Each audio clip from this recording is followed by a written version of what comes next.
Excellent. All right. I think we have some folks everybody joining us. I am going to go into presentation mode because I was told we got to do that. I think everybody can see my screen. We're sharing. Panelists are coming in. Life is good. Well, hey, welcome to our second month Thought Leadership monthly webinar, Enhancing Your Digital Profile.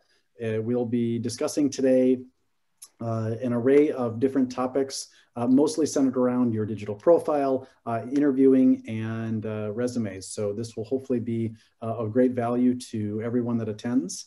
And I wanted to talk a little bit about the topics for today. Again, digital profile being what we'll center around, just in terms of just how you can make sure that that digital profile does stick out. We'll be talking a little bit about when we do build resumes, when we do interview. We're going to be hearing from some of the best recruiters in the world about how to enhance that resume, how some best practices around interviewing, as well as then just what that digital profile should look like, as well as then just any questions or thoughts you guys may have. So with that, I would love to introduce my panel today. If Dave, you could start us off, that'd be great. Absolutely. My name is Dave DePra. Good afternoon, everybody, or morning, depending on where you are. My name is Dave DePra. I've been an IT recruiter for the better part of the last 20 years or so. I am a BCforward employee.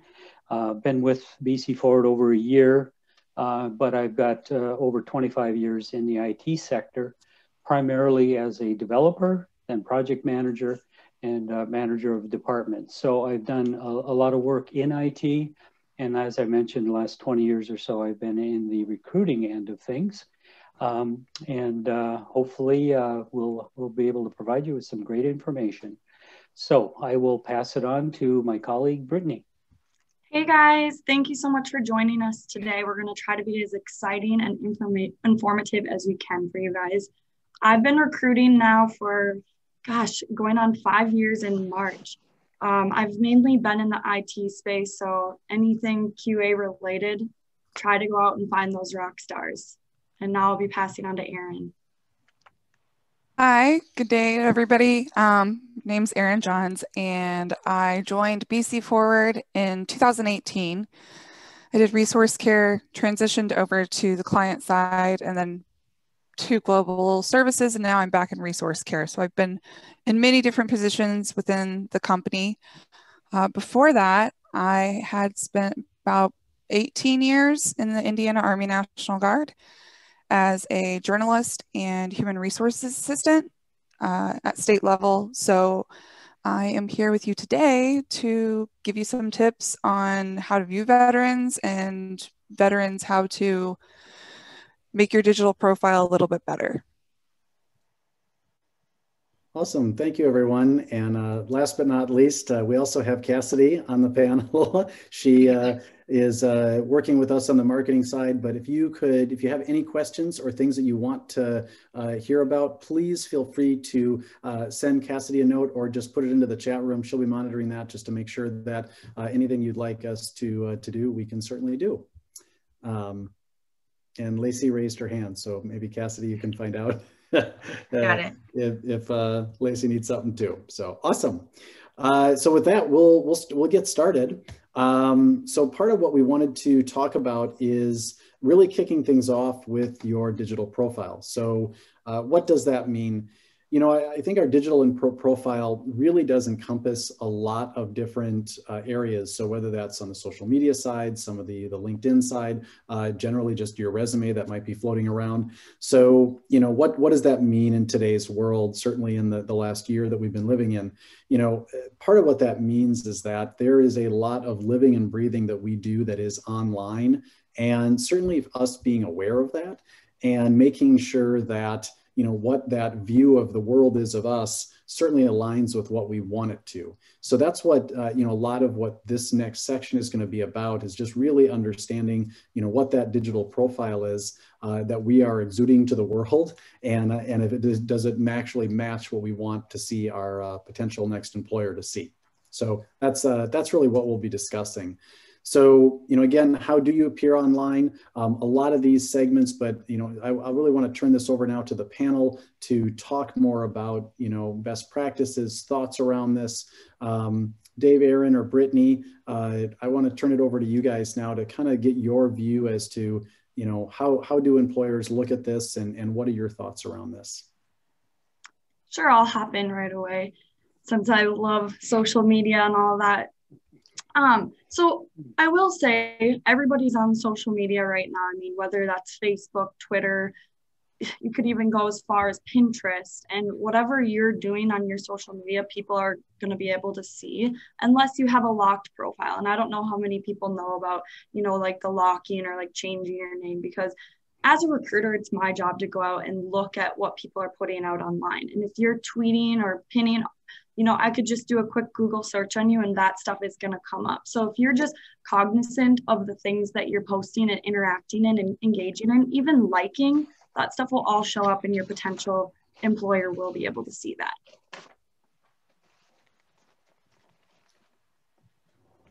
Oh, thanks, Brittany. Thanks, Brittany. I'll jump in as well. And as she said, absolutely. And my point to folks when we talk about this type of thing, and I do a lot of work with folks on LinkedIn, especially, and that is, make sure that when you are on social media, that people do see it. They will look up information on you and see what you're doing.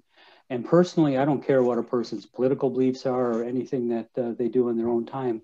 But when you do post things in places like Facebook, my strong recommendation, if you're looking for a position primarily, be careful what you put out there. When it comes to something like LinkedIn, you want to make sure that it's professional. It's a professional site, and people like me go out there and look at it, and we look for those professionals that we will put in front of our clients who will do work for our clients. So it's really, really important. And so my only bit of caution is to make sure when you're looking for work, that you are keeping things on a professional level, and that you do things on your own time in your own way. But in the world today, it's important to be aware people do see it. So online, I like to make sure that I'm using tags and I'm doing mentions, because anytime you can cross-reference with another organization, that just strengthens your networking ability and showing that you network. Also, having a personal website or a portfolio that you can show the work you've done. Maybe you wrote something or created a product for a company. Make sure you're not going against any non-disclosure acts, but try to maybe put that on like a personal website and be able to share that with an employer. Because as much as we need to be cautious with what we do online, we also can really leverage it. Mm-hmm. Aaron, that's a great point. I guess I've always been kind of disappointed when I Google myself, because there's really not a lot out there, but I guess that's probably a good thing too. So yeah, absolutely. Great point to cover.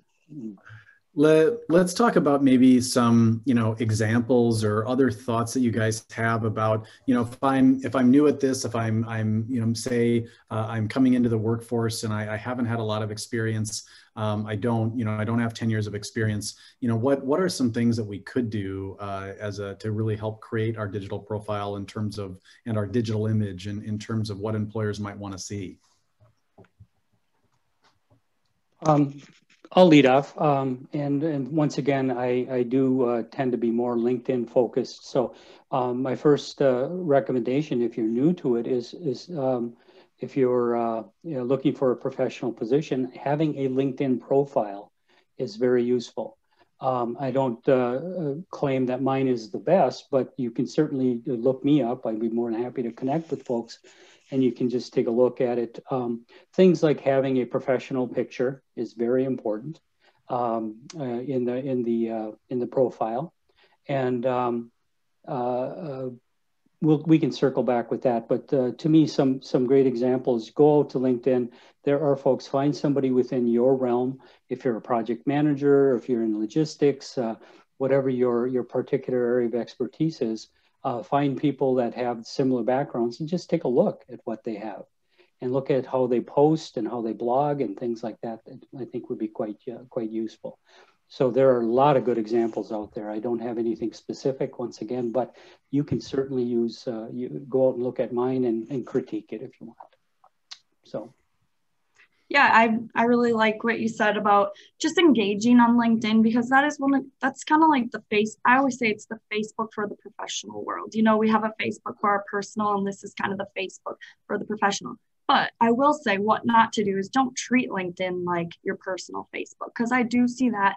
And we're here, you know, it's all about professional on there, but make sure you engage with, you know, those hashtags that Aaron brought up earlier, and engage with things that interest you, and it's going to bring you to the right places and it'll make you more visible to the people that are looking for you. You know, I always use like the QA hashtag. I usually recruit QA folks.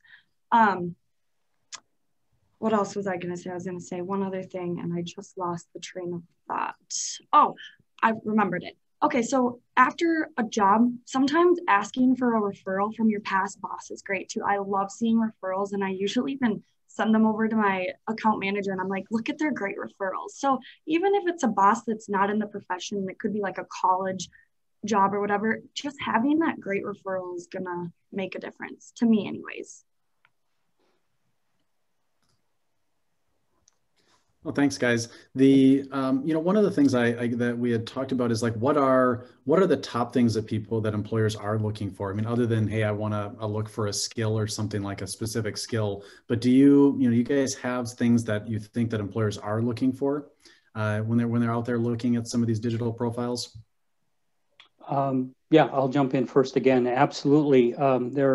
There's obviously technical skills are important based on whatever your area of expertise is. If you're a software developer, you know, what languages do you write in and so on. And that's oftentimes what clients look for. But beyond the obvious, beyond the technical skills that many folks in IT look for, one thing that I always look for, and that is what I call consulting skills, which are essentially are communication skills. And when I refer to communication, I'm not just talking about your ability to speak. Obviously, that's one of those things. But to me, your written communication are very important. So when you have your resume posted online, you have your LinkedIn profile, make sure there are no spelling errors, punctuation errors, things like that. Have people look those things over. But to me, the most important communication skill is your ability to listen. And that's one thing that I've worked with consultants for a long time. And one of the things we often I often talk to them about is that when you're talking to a customer or a potential customer, you should be listening 80% of the time.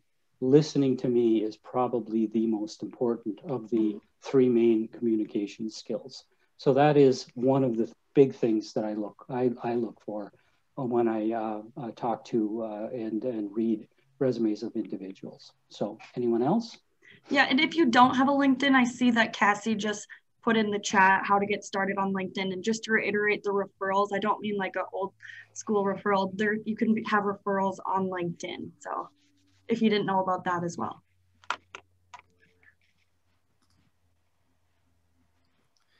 Guys, I think Brittany had brought up a point from earlier, and I guess I'd maybe this gets to be a bit of a gray area now that we're all working from, you know, a lot of us are working from our homes. You know, what is that sort of gray line between posting something that may, you know, have some personal, you know, level to it, but yet is, you know, maybe could also have some professionalism. I know when I'm reading through my feed on LinkedIn, there's always somebody that's posting something about a dog or something motivational, or I think one of the guys from Shark Tank is always putting out motivational type things. So do you guys see a line there, or what do you guys think when it comes to, you know, that when you say no personal, like what are your thoughts around that? I actually have a lot of experience with this because my job is to train soldiers on how they're going to interact with the public, mainly the media. So we always give the advice that, you know, use your privacy settings on things like Facebook and Twitter and Instagram and stuff like that, because if you don't want somebody to see it, they don't have to see it. You can always have the LinkedIn as a public one. But also, when you are posting, keep in mind that if it is public, what are you saying and what are you presenting? Is that how you want to be seen by the outside world? I'm actually not a big fan of perception is reality, but perception is reality when it comes to your online presence for sure.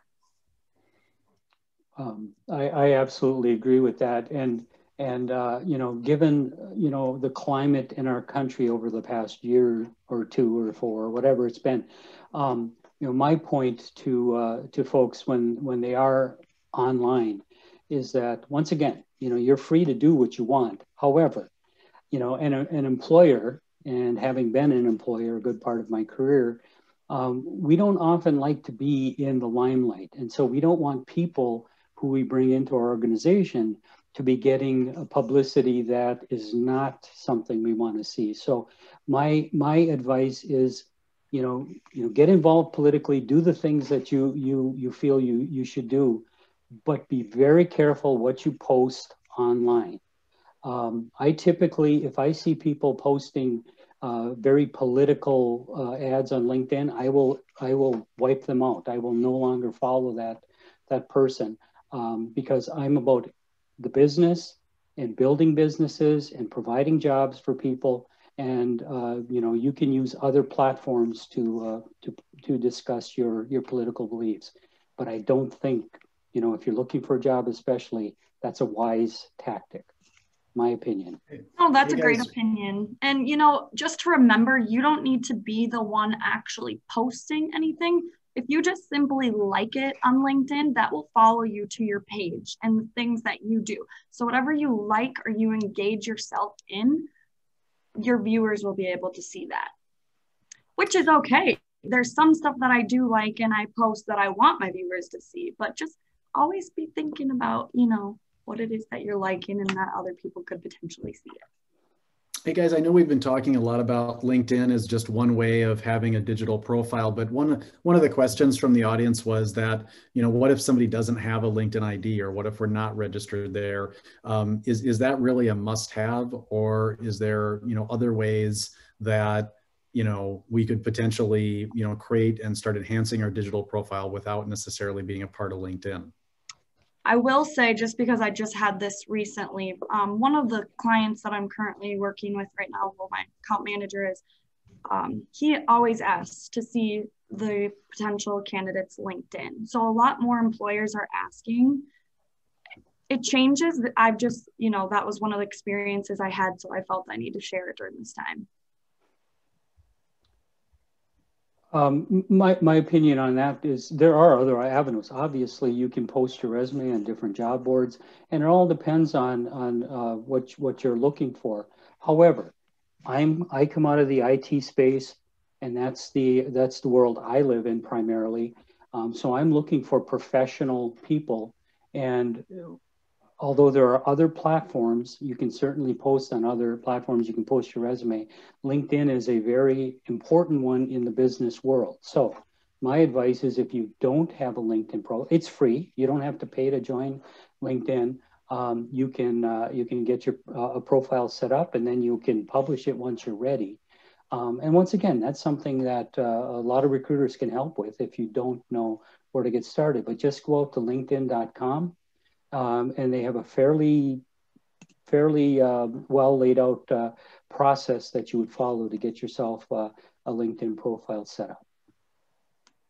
I think Dave brings up a good point, and Aaron, I don't know if you had wanted to chime in, but the only thing I wanted to add there is that it is free. So it, you know, and I think somebody had asked a question earlier, you know, if you have a LinkedIn profile or you're actively using it, does that mean you're out looking for a job? And I think that, you know, for the most part, I think, you know, myself and all of our panelists, we've all got LinkedIn profiles and we're updating them occasionally or posting stuff to them. That doesn't mean that we're trying to find a job. It just means we're being more active on that platform. I think those that are actively looking, you know, one of the things that I've seen is, like, in their title, it doesn't say, you know, digital marketing director like mine might say. It says, I'm looking for a job. Like, so there are ways to certainly, yeah, there are certainly ways to express yourself that you're looking for a job versus, nope, I'm just in a job and I'm, kind of updating this. But Aaron, I don't want to take away anything. I don't know if you were about to say something, so. The only thing I would say is, an alternative to LinkedIn that you could do, although I'm a big advocate of LinkedIn, I really like it. It's a great way to stay in touch with my network that I've developed, because not everybody is close enough to be a friend. But another way that you can do that is you can build a website. I know through Adobe Creative Cloud, I created one for myself with like some photography and videography and stuff like that. So you could always, try to market yourself through that avenue. But I'd have to agree with the rest of the group that LinkedIn is a much stronger option. Great.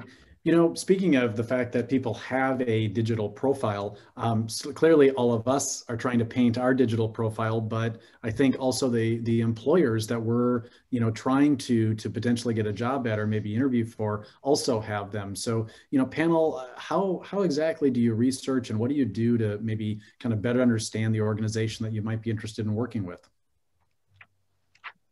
So, the easiest thing is Googling, going to their website, going to LinkedIn. Most companies are very engaged with social media. Like Cassidy right now is just doing social media for our company. And I know a lot of companies have social media people. So if you're on Twitter, they're doing a lot of updates on Twitter, Instagram, Facebook. You can research them just about anywhere. Yeah, absolutely. Google is, whatever your view is, from a research standpoint, it's a godsend. Just going out and Googling yourself or Googling the potential employer, if that's it. But don't forget, check the website out. So often, whenever I have a consultant interview with a client, that's the first thing I tell them to do is go out and review their website, look to see who their management team is, look to understand some of the things that they like to get involved in, maybe some of their social causes and so on and so forth. So the website's a great thing. Another one is Glassdoor. And once again, that's a little iffy because people, depending on their mood, will post different opinions of companies, but it gives you a feel, just a feel. So, that's another avenue. And then, of course, I'll say it again, LinkedIn, check them out, check out their site, check out who in their company who is on LinkedIn. You can check their profiles over. So there's a lot of ways you can check the company and their employees regarding your research practices that you're conducting.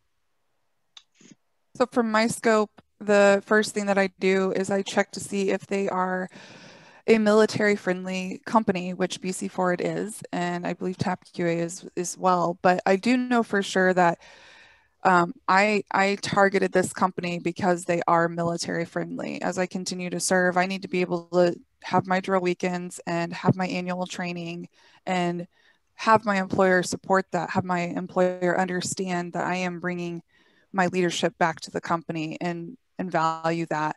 Another thing about the online presence for the employer is since I am a marketing media person for the military, public relations, public affairs, I read their last 3 press releases to kind of get like the current news on what the company's been up to and how they're growing.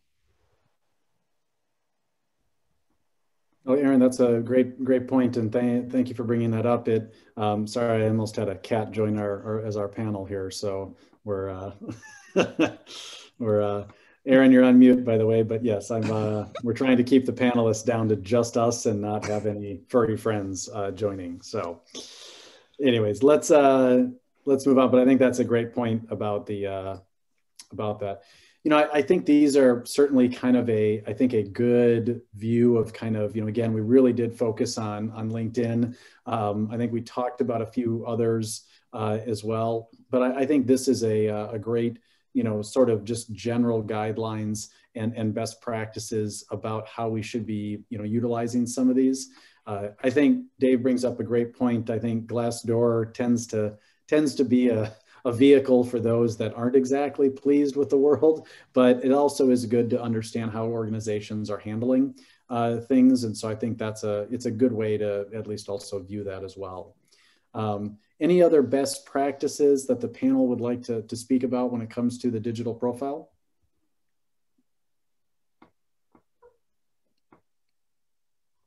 I think we got it covered. Right. Yeah, that's a great summary there. Well, we'll do this, and for all of those that are participating, we will have these slides. So all the stuff that we're talking about, the recording, but also the slides we'll be sending off as well to everybody that attended. So you'll get a copy of those as well. Let's switch gears a little bit. Now we've talked about how we can showcase kind of our digital profile, but how do we really amplify our skills? And so I think that's the next thing that we really want to talk about in terms of our digital presence. So I'll turn this back over to the panel to talk a little bit about your resume, whether you post it online or about, kind of what are the things that we really want to be having on our resume? Well, I always tell people, if we start talking and they're like, oh, well, I do have a little bit of, this skill. And I'm like, why is it not on your resume? Like, this is your time to shine. I always say your resume is your trophy, kind of, everything that you've done in your past and that you should be proud of, whether that be high school, college, your past jobs, all the skills that you've learned should be on your resume, because that's what you're going to be able to speak about, and make sure to really put as much information that you can, because that's probably one of my pet peeves is when I start talking about something and I'm like, well, I do have a couple of years of this. And I'm like, you need to have that on your resume. So just make sure that everything that you've done is on there. And even your sports too. I like seeing sports and sororities or fraternities, because that gives me something that I could maybe have a commonality with, and just some talking points to kind of lower the gate a little bit and get you out of your nerves. Because, interviews are a little bit nerve-wracking. I'm sorry, I'm laughing at Aaron. Your cat. It's okay. It's okay. Okay, work from home life, right? There we are. It's life in the 20s.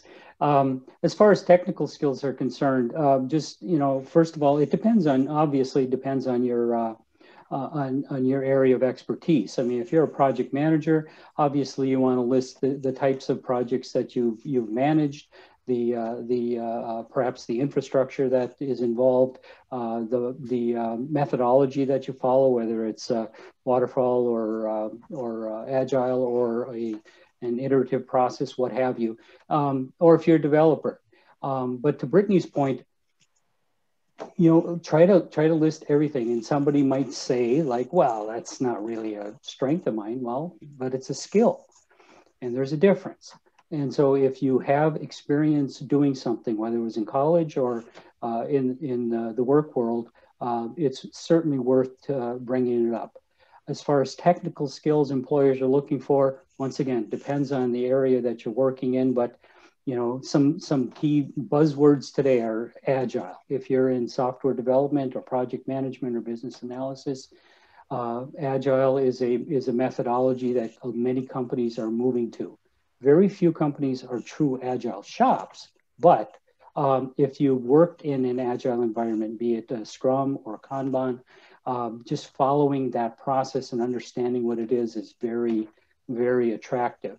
And then I could talk about software development, and there's a gazillion skills we could mention there, but I'd be more than willing to have conversations with folks like that. We can circle back to soft skills, but I will let Erin jump in now.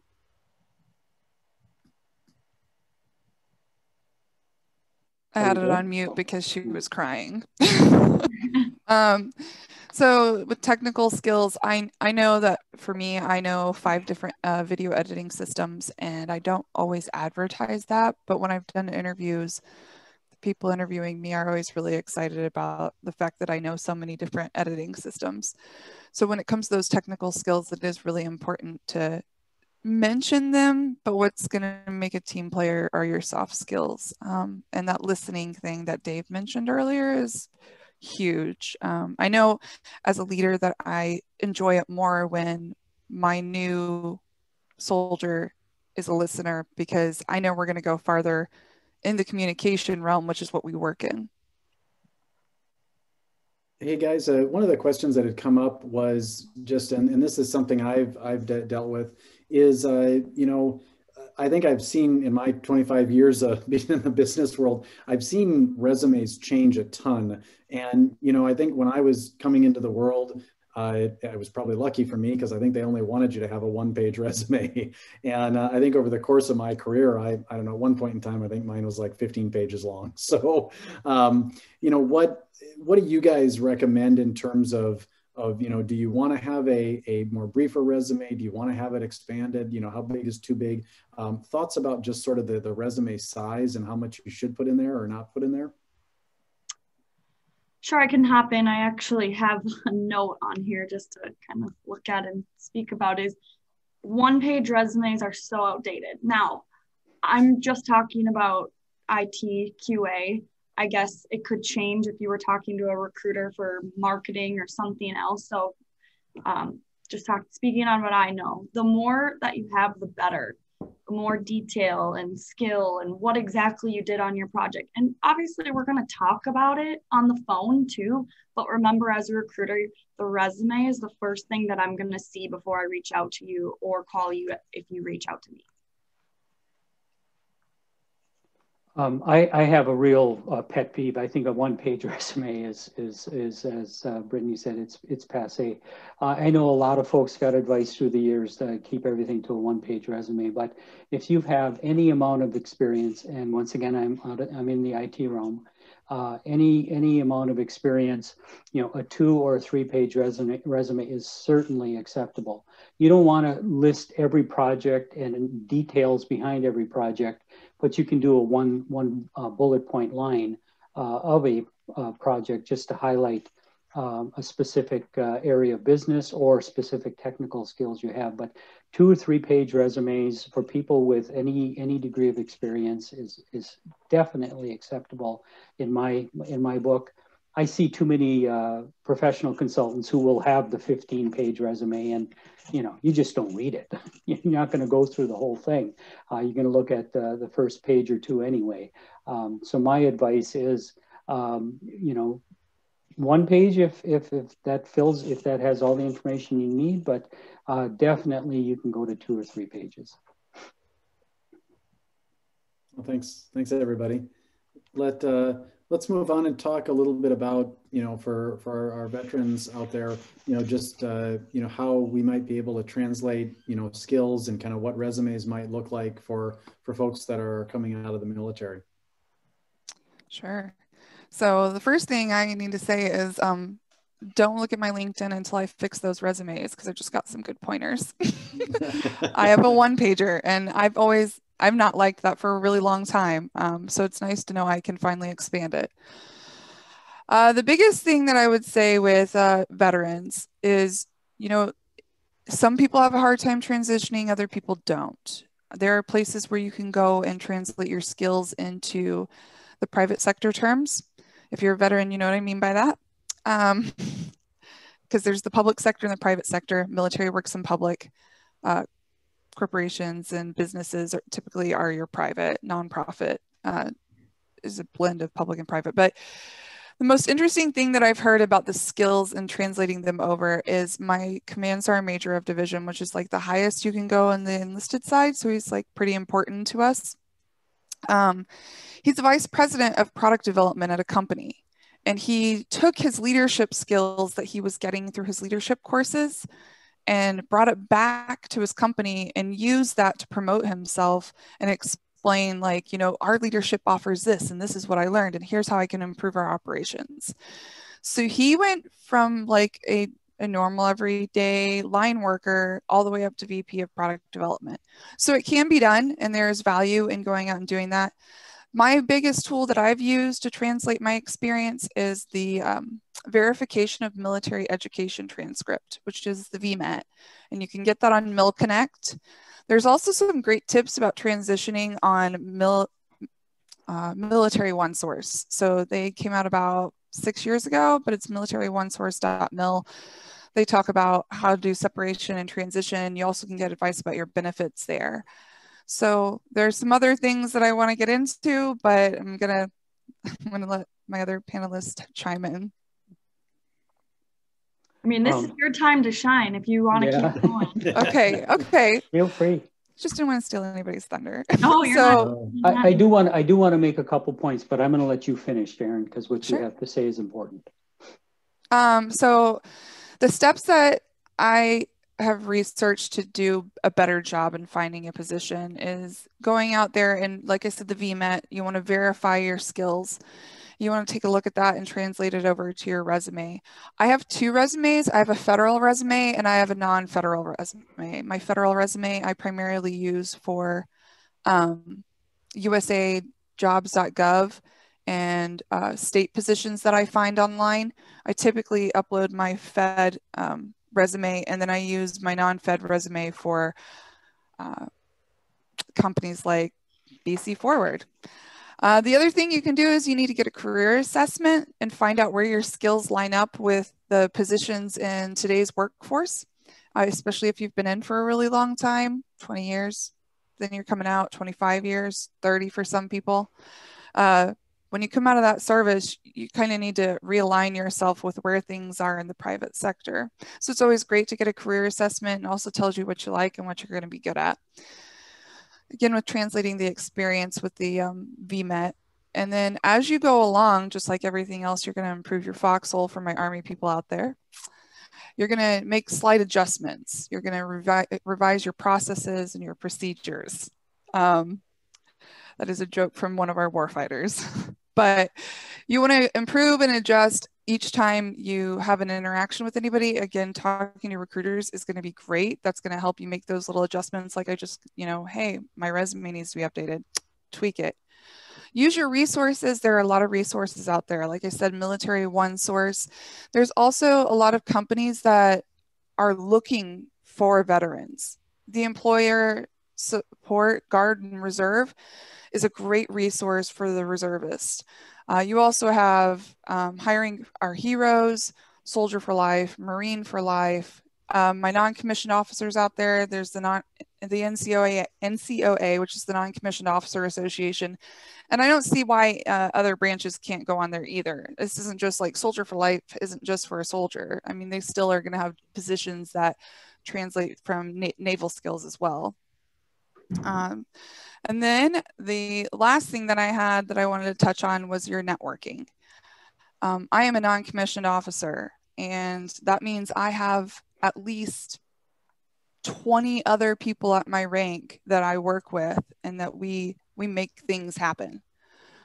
There's no reason why I shouldn't connect with them online and build a network just based off of the people I work with at my peer level, much less, working up with leadership. And so our generals and our colonels tend to be your executive management side, or your higher up officers are your executive management side, which you can use as a skill. You can say that I presented to my executive management. So networking with all those people and adding a colonel, there's nothing wrong with that. Adding a higher up officer because you're a civilian now, and let them give you a referral and an endorsement and talk to them about where you're going next. I'm sure they'd love to hear from you if you're already out, because we have a unique bond that needs to be continued. Erin, no, that's a huge information. Thank you for that. One follow-up question to that is, you'd mentioned getting like a careers assessment. Is there any place that folks can go that are in the military to do that? And you'd mentioned a lot of other ones, so I was just wondering if you happen to know any. I don't want to put you on the spot, but I'm going to put you on the spot. That's fine. I'm comfortable with that. Military OneSource, once again, huge resource. I don't know if they have a career assessment, because when I read their article, it was talking about going to your local transition assistance office, which Guard and Reserve don't have. So reach out to your VA, look at your VA benefits, look at Military OneSource, and try to do as much of it as you can before you're out as well. Like if you're still in and you're getting ready to transition, and maybe that's why you're doing this, you know, you have that card that has a little chip on it and it's not going to work once you're out. And a lot of these websites are easier to get onto with your common access card. There's also the DS login, but you can look at, what is it? SFL tap. I'm sorry. I don't know what the SFL stands for, but they make us do it all the time when we demob. But the TAP part is Transition Assistance Program, and it's targeted at making sure we come home into positions that are not going to leave us underemployed, because that's also a big issue because people don't understand what we do and we don't necessarily always do the best job at translating it. So SFL TAP is another resource to look into that I know has that career assessment. And then your local transition assistance office, which for my garden reservists, the best thing I can tell you is your retention NCO, your retention non-commissioned officer. Awesome. Thank you, Erin. That's great information. Dave, you were going to say something as well? Yeah, if you don't mind, I just wanted to mention to especially the veteran folks in the audience and who'll be listening afterwards. Before I joined BCforward, I worked with a service-disabled veteran-owned small business. We were an IT consulting firm. I was with them for about 5 years, and part of our mission was to work with veterans. Now I'm on the IT side, as I always have been, and so the two areas that I found to be great sources for consultants was the project management sector. I was very impressed with almost every ex-military person I spoke to and their understanding of project management, which is a directly transferable skill. Whether you think it is or not, it is. The other area in IT is the network services, which also includes, in my book, cybersecurity. The cybersecurity field is huge today. There's not enough good people out there, and so many folks who come out of the military have that background, and it directly transfers into civilian type work. It's still kind of an untapped area because a lot of companies still don't think they really need it, but they do. We all know they do. We've all seen the hacks. So it's if you come from that particular sector, give me a call because I would be more than happy to help you or lead you to some companies that I know are looking for folks in that area. So just wanted to make sure I added that out there, Michael. Awesome. Thank you, Dave. No, that's great information. And I love the fact that both you and Erin managed to figure out a way to use the acronym TAP. Coming from a legacy TapQA guy myself, I enjoy the fact that apparently that word is used everywhere. So, hey, our last topic before we conclude is going to be just talking a little bit about, certainly interviewing in a remote world. So we wanted to talk a little bit about some best practices in terms of that. So I'll turn it back over to the panel just to talk a little bit more about interviewing and some best practices that you guys see. Sure, I'll go. So remote interviewing, kind of the new way of everything right now. I don't even remember the last time that I had an in-person interview. How sad is that? But, I'm used to it now. What I will say is dress the part. I know we're working from home and I'm usually always in sweatpants and joggers. You don't catch me not in them. Honestly, I don't remember the last time I bought jeans.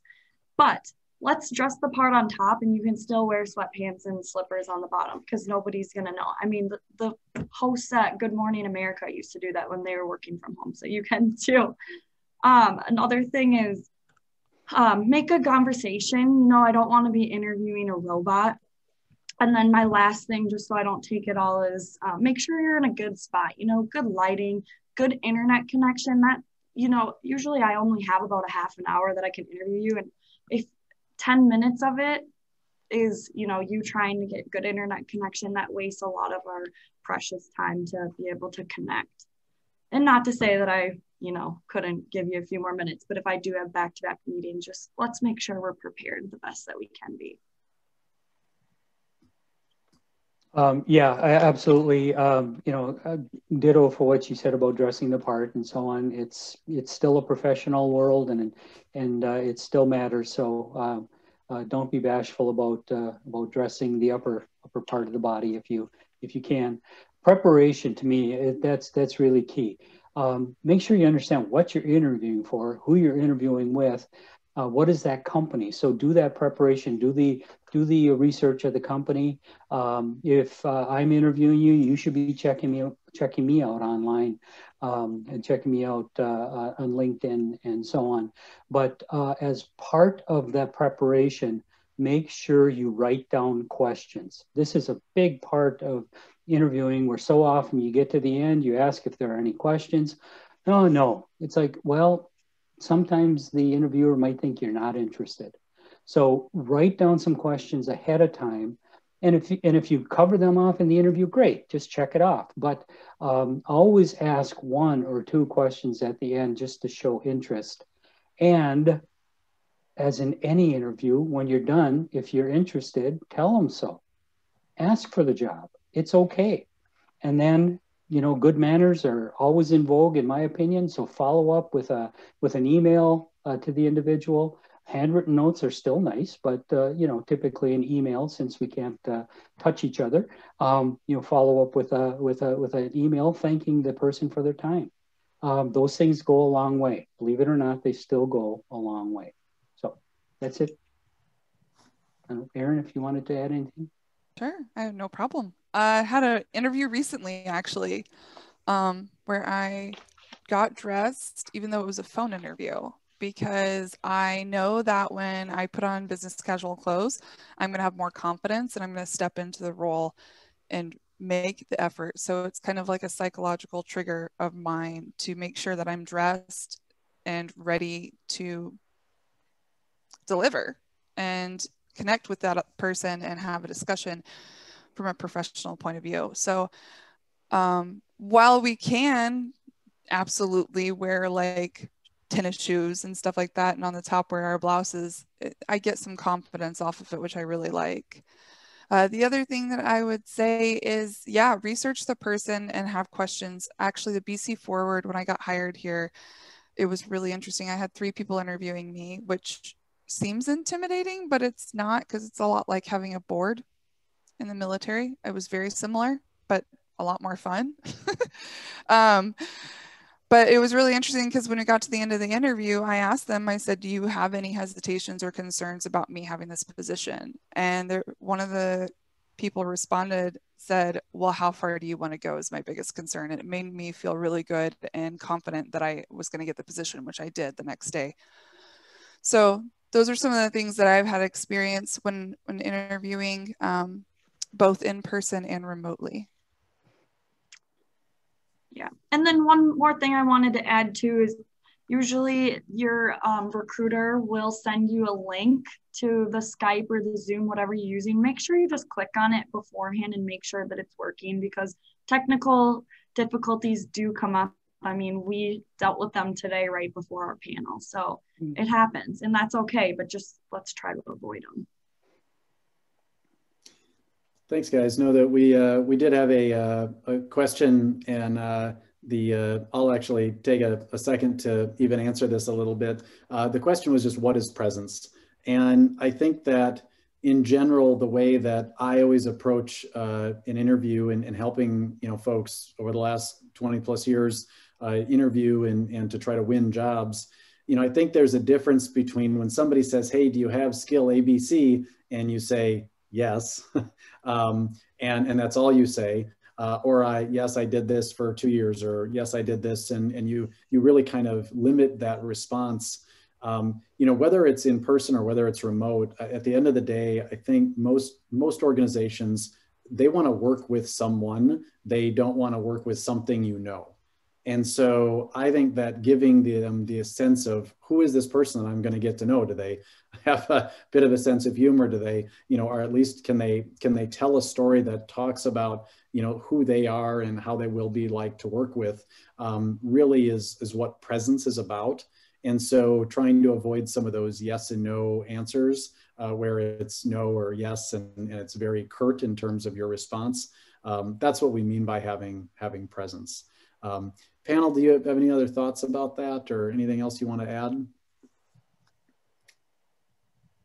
Yeah, I think you hit it, but to me, I see presence. I think of personality, and just because I work in the IT sector doesn't mean people don't have personalities. You like people who have enthusiasm, who love what they do, and are willing to are able to articulate that during an interview. So to me, that's a big part of presence. It's just that enthusiasm and love for what they do. I was telling the panel this, that I said I probably won't say this during the during the webinar, but I think for anybody that maybe doesn't have tons of years of experience, that then you can tell all these stories about projects you've been on or people you've been with. At the end of the day, if you're either younger or coming out of, say, the military or whatever if you don't have a lot of private world experience, the one thing that I always tell people is interviews are like fairy tales. And that's because fairy tales have three elements, and so should an interview. It has characters, it has some drama, and then it has the crescendo moment. And those crescendo moments for us is the things that we put on our resume. Yes, I know how to do SQL, or yes, I know how to project manager. Yes, I know how to, market, or whatever it is. Like, those are your crescendo moments, but they only have the weight of being a big firework if you set them up with who are the people you worked with, who are those characters, what is the drama that you overcame, and then how did you get to that crescendo moment? So if you think about interviews like fairy tales, I think that then you can really become, the hero of your own story. And that's what I think we try to really impress upon to all of our consultants and everyone we work with. So with that, we will take some questions and Q&A. Again, we'll send a copy of this presentation out, but we'll hang around for a few minutes and would love to take any questions if anyone has them. Otherwise, we will adjourn. So we'll hang out for a few minutes, but thanks for everybody for attending. And again, have a great week, and we will see you next month.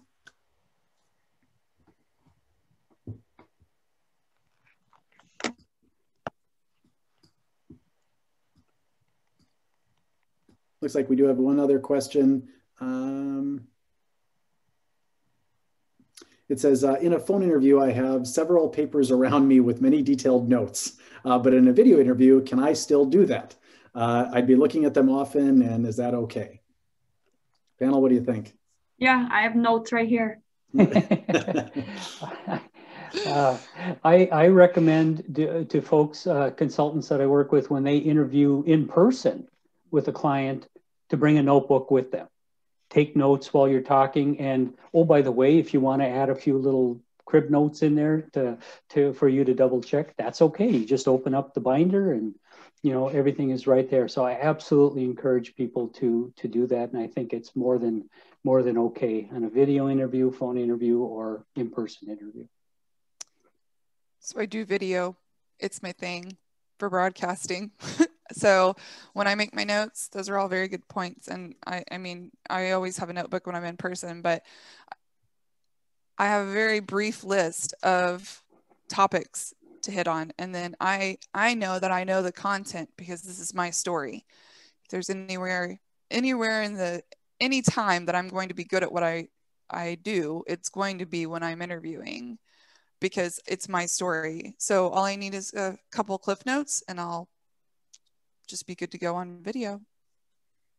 No, great, Aaron, that's a great point. I think part of what I always warn against is just don't write something out to the point that you're reading from it, and try to make sure that it is in your own voice and that it's just, some crib notes like, oh, I want to tell that story about, whatever it might be.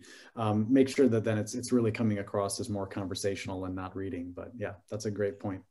Yeah, and I know that interviews are nervous and stuff, but at the end of the day, like, I always tell people that I'm interviewing you, but you should also be interviewing me, and making sure that this is the right move for you. I'm recruiting people to pass off to my clients, but if you're getting like a bad vibe right away from the company and stuff,